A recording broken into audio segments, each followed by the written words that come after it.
Hello, boys and girls. My name is Avon Cobourne, number 22 on your programs, number 1 in your heart. And used to play for the Mountaineers a long, long time ago. Ask your parents, they know. Today I'm going to be reading The Little Engine That Could. This is a book that I read to my kids all the time, and as we go through it, you'll see it's kind of worn, and hopefully you enjoy it. Little Engine That Could was written by Waddy Piper. So here we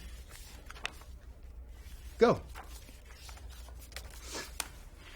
Chug a chug a chug, puff puff puff. Ding dong, ding dong. The little train rumbled over the tracks. She was a happy little train, for she had such a jolly load to carry.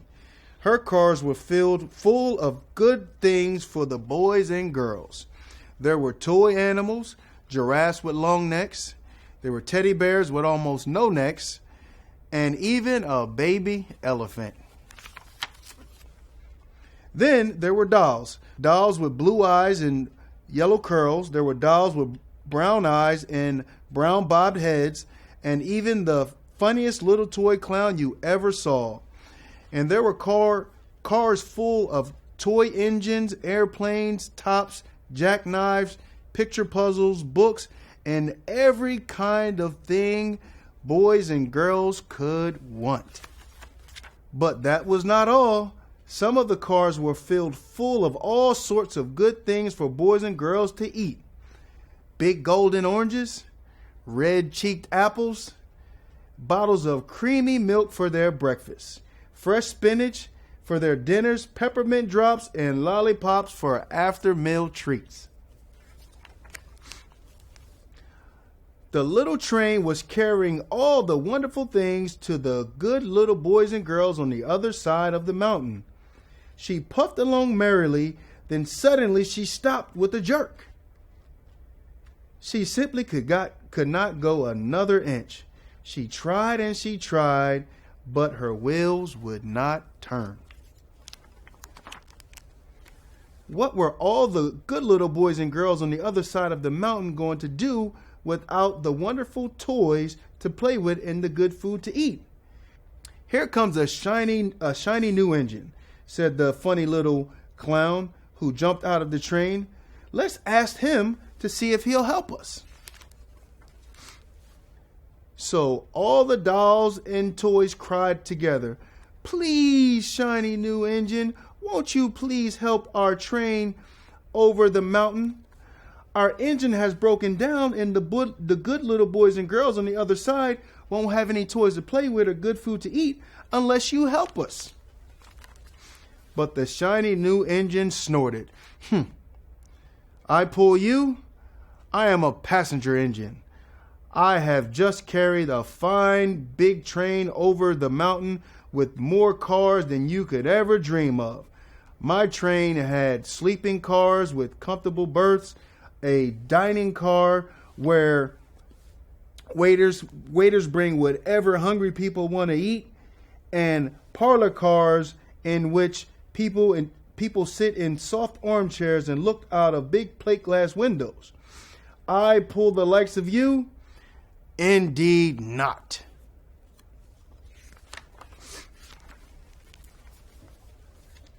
And off he steamed to the roundhouse, where the engines lived when they were not busy. How sad the little train and all the dolls and toys felt. The little train called out, "The passenger engine is not the only one in the world. Here's another engine coming. A great big strong one. Let's ask him to help us." The little toy clown waved his flag, and the big strong engine came to a stop. "Please, oh please, big engine," cried all the dolls and toys together. "Won't you please pull our train over the mountain? Our engine has broken down, and the good little boys and girls on the other side won't have any toys to play with or good food to eat unless you help us." But the big strong engine bellowed, "I am a freight engine. I have just pulled a big train load of big machines over the mountain. These machines print books and newspaper for grown-ups to read. I am a very important engine indeed. I won't pull the likes of you. And the freight engine puffed indignantly to the roundhouse. That was mean. The little train and all the dolls and toys were very sad. Cheer up, cried the little toy clown. The freight engine is not the only engine in the world. Here comes another.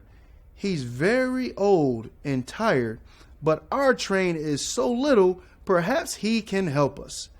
So, the little toy clown waved his flag and the dingy, dusty old engine stopped. Please, kind engine, cried all the dolls and toys together. Won't you please pull our train over the mountain?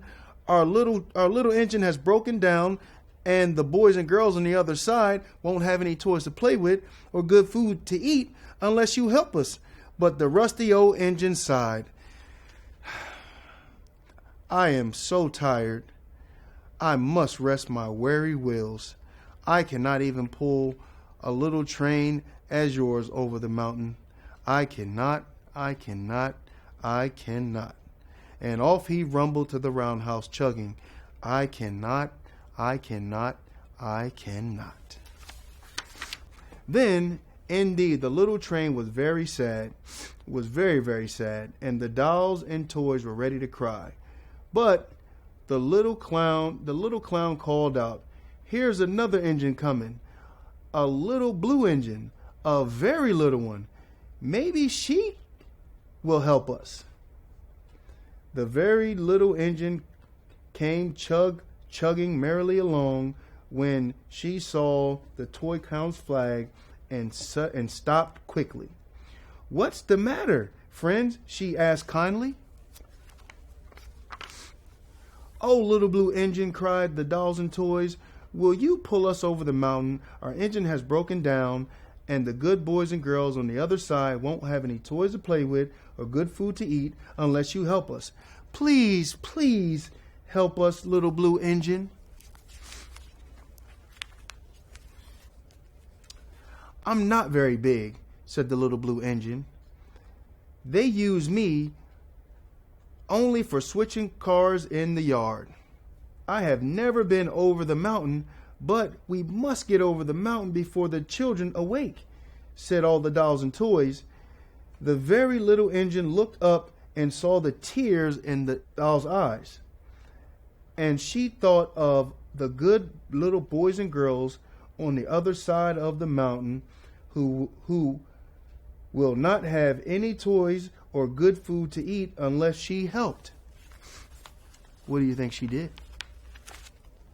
Then she said, I think I can. And she hitched herself to the little train. She tugged and she pulled and she pulled and she tugged. Slowly they started off.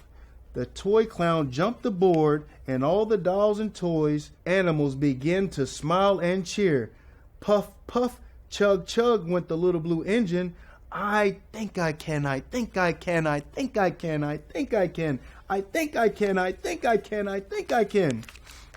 Up, up, up, faster, faster, faster. The little engine climbed until at last they reached the top of the mountain. Down in the valley lay the city. Hooray, hooray, cried the funny little clown and all the dolls and toys. The good boys and girls in the city will be happy because you helped us, kind little blue engine. And the little blue engine smiled and seemed to say as she puffed steady down the mountain, I thought I could.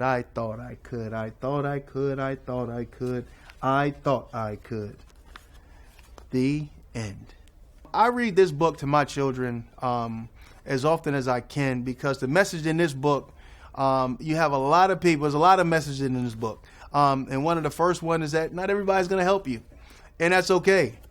But then there's another message in the book that there still are kind people out here that's willing to help.